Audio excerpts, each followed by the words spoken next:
Olá família, como é que vocês estão? Tudo bem? Espero que vocês estejam bem, espero que durante esse tempo de quarentena, que nós estamos vivendo, vocês possam estar se cuidando, que essa mais uma semana começando, uma semana de bênçãos, espero que seja uma semana de bênçãos na sua vida, uma semana que nós iremos estudar, voltar a estudar sobre os milagres de Jesus. Então, antes de mais nada, eu quero pedir, como sempre, para que você possa estar se inscrevendo no canal da igreja, possa estar curtindo esse vídeo, peço também que você possa compartilhar esse vídeo, esse link com outras pessoas, para que mais e mais pessoas possam aprender da palavra. Amém? Antes de tudo, antes da gente começar o nosso vídeo, eu quero primeiro corrigir algo que eu disse no vídeo passado. O nosso professor da IBD, o irmão Sérgio, ele veio comentar comigo ontem, no domingo, me dizendo que... veio comentar comigo no domingo, me dizendo que eu me confundi nas histórias, e é verdade. Quando eu disse que o Império Assírio entrou na Babilônia e dominou a Babilônia, não foi o Império Assírio, foi o Império Persa. Eu disse isso umas 2 vezes no vídeo e eu repeti falando que era Assírio, mas não foi o Império Assírio, foi o Império Persa. Após o Império Babilônico, foi o Império Persa que dominou toda aquela região. Foi o Império Persa que deixou com que que os povos que estavam sob seus domínios pudessem voltar. E um desses povos foi Israel. Os judeus puderam voltar por causa do Império Persa, que veio depois do Império Babilônico, certo? Então, só para consertar isso que eu disse lá no nosso estudo sobre o plano de fundo do Velho Testamento. Agora, nós iremos voltar a estudar sobre os milagres de Jesus, já estamos acabando os milagres de Jesus, então eu peço que vocês peguem seu caderno de anotações aí e vão anotando, porque eu tenho certeza que hoje vai ter bastante coisa para a gente aprender, certo? Antes de mais nada, vamos estar orando para começar o nosso estudo. Senhor, meu Deus, meu Pai, te agradeço por mais esse momento, Deus, te agradeço porque o Senhor é um Deus bondoso, o Senhor é um Deus misericordioso, o Senhor é um Deus que nunca falha, Pai. O Senhor é um Deus que sempre está conosco. E é por isso que eu peço que o Senhor esteja mais uma vez aqui conosco nesse momento de estudo da Tua Palavra, de estudo daquilo que o Senhor nos deixou para que nós pudéssemos conhecê-lo melhor, Pai. Então, que o Senhor possa despertar isso no coração da Tua igreja para que mais e mais pessoas tenham o desejo de conhecer o Senhor, tenham o desejo de aprender mais a Tua Palavra, tenham o desejo de se aprofundar nela, porque quando nós nos aprofundamos dela, nós corremos menos riscos de cair em pecado, de nos desviar, de fazer algo que não agrada ao seu coração. Mas quando nós estudamos a Tua Palavra, quando nós fazemos a Tua Palavra como luz para os nossos caminhos, isso nos deixa com que não venhamos a pecar e sim sempre seguir aquilo que o Senhor quer, Pai. É isso que eu te peço, Pai, já te agradeço. Em nome de Jesus, amém. Amém, família? Então, voltamos aos nossos milagres de Jesus.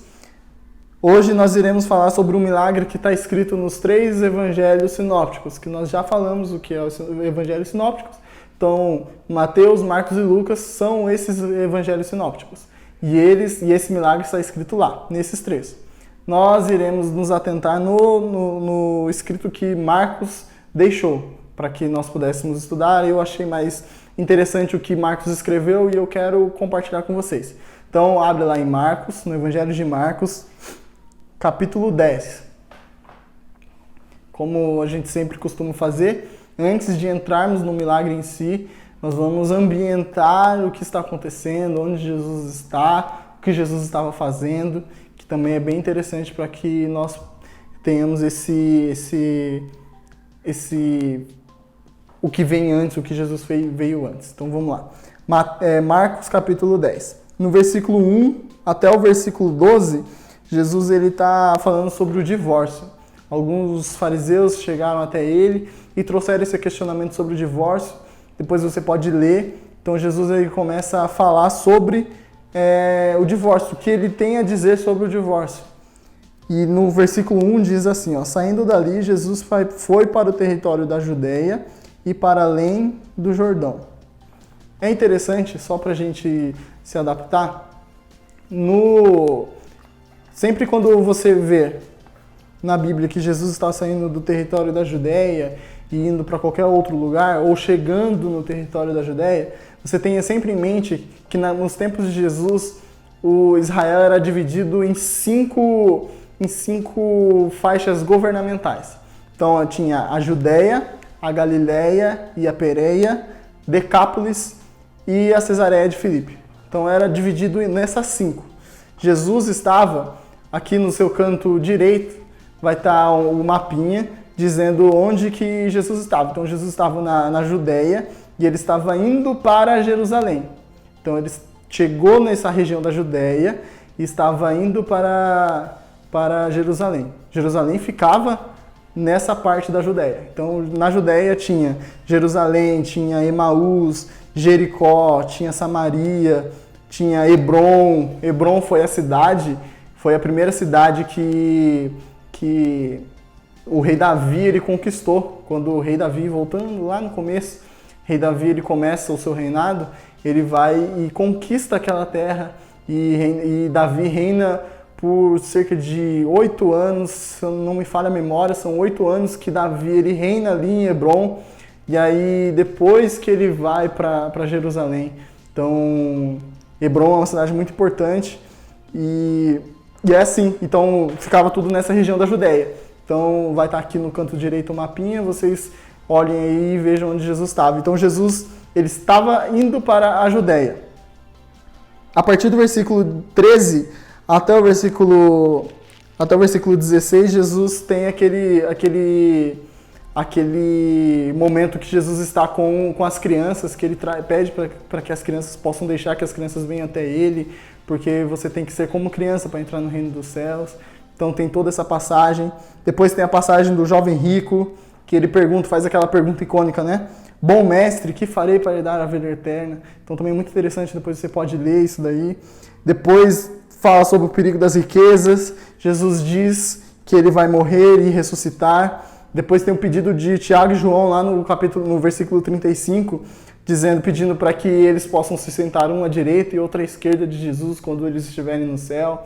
Aí Jesus pega e fala que lá no céu não tem isso, porque no versículo 45 diz: pois o próprio Filho do Homem não veio para ser servido, mas para servir e dar a sua vida em resgate de muitos. Então Jesus dá uma lição para que eles possam aprender que não tem não é preciso ter esse glamour para poder entrar nos céus.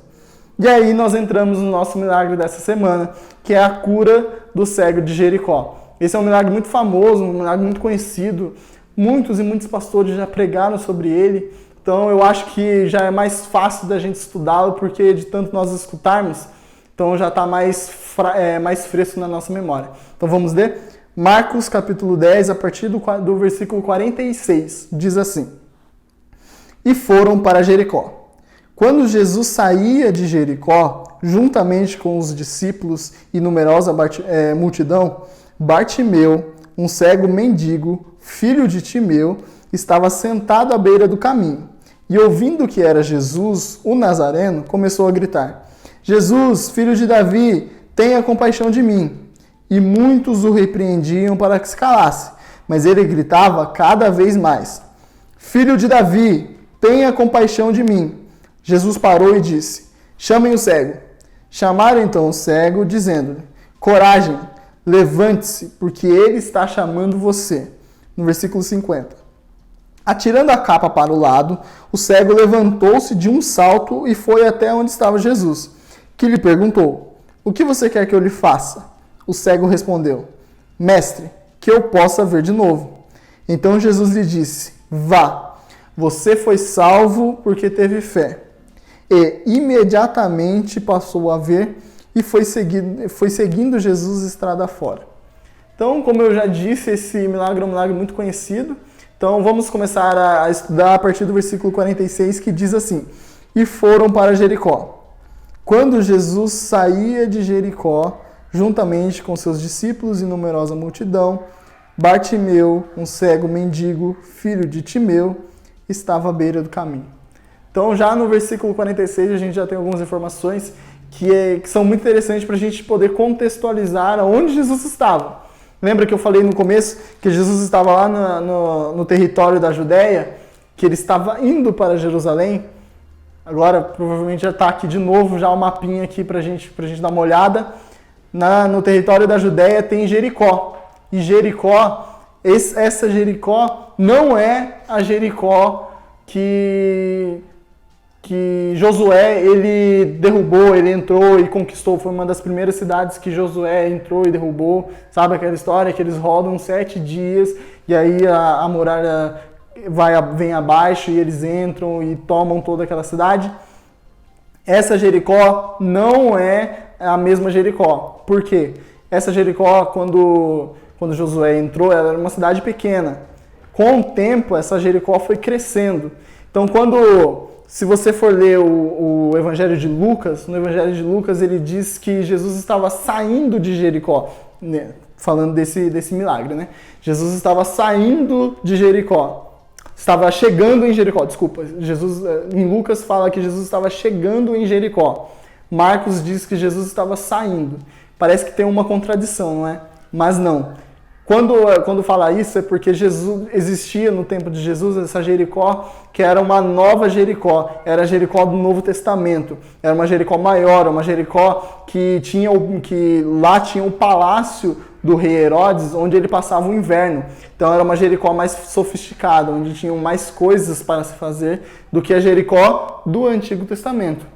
Então, quando a gente pega aqui em Marcos, fala que Jesus saía de Jericó, está dizendo que ele estava saindo da Jericó do Antigo Testamento e indo em direção para Jerusalém.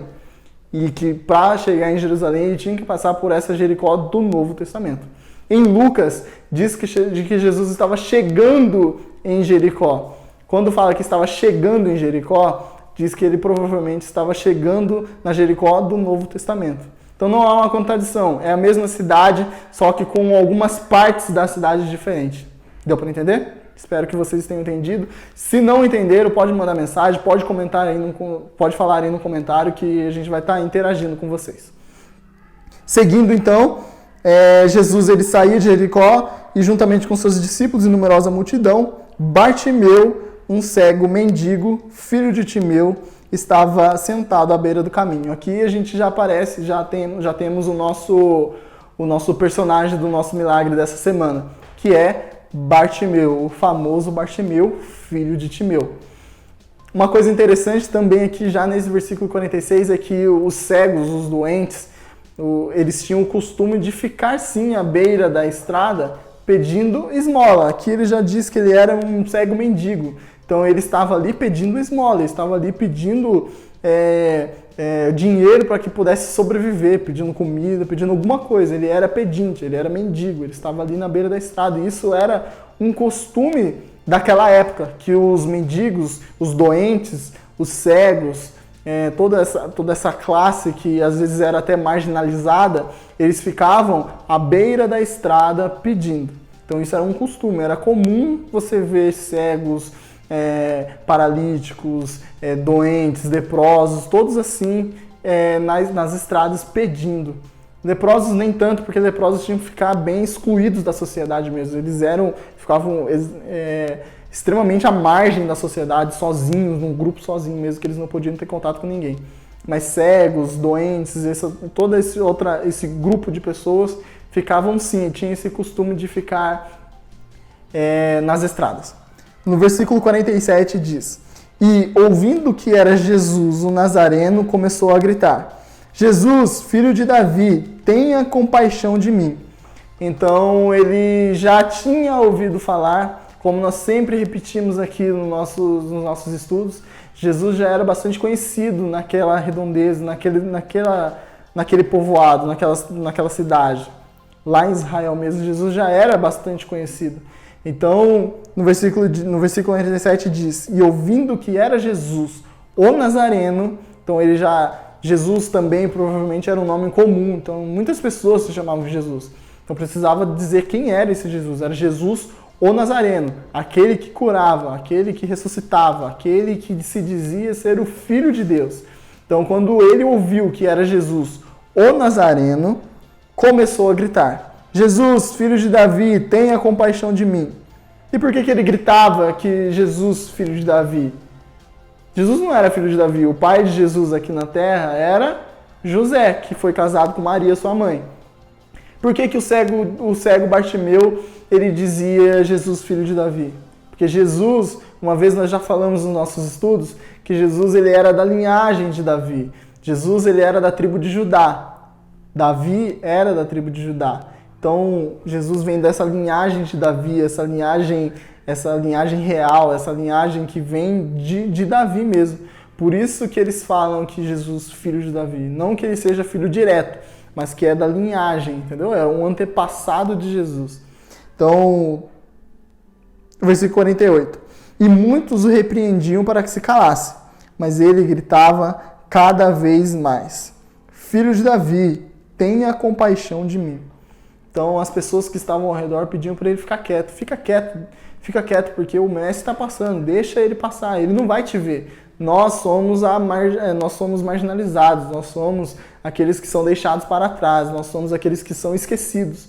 Ele não vai te dar ouvidos, ele não vai te ver. Mas mesmo com todos esses empecilhos, mesmo com as pessoas querendo com que ele parasse de gritar, ele não deixou com que tudo aquilo ao seu redor pudesse atrapalhar. Mas ele cada vez gritava cada vez mais para que Jesus pudesse ver. Ele estava fazendo tudo aquilo para chamar a atenção de Jesus.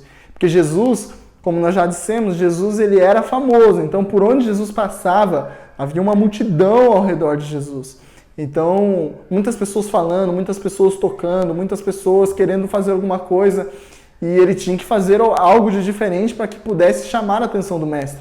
Então ele começou a gritar, chamando de Jesus, filho de Davi, tenha compaixão, tenha misericórdia de mim. Versículo 49, Jesus parou e disse: chamem o cego. Chamaram então o cego, dizendo-lhe: coragem, levante-se, porque ele está chamando você. Aqui nós temos que parar um pouco e pensar sobre isso que está acontecendo. No versículo 47 e 48,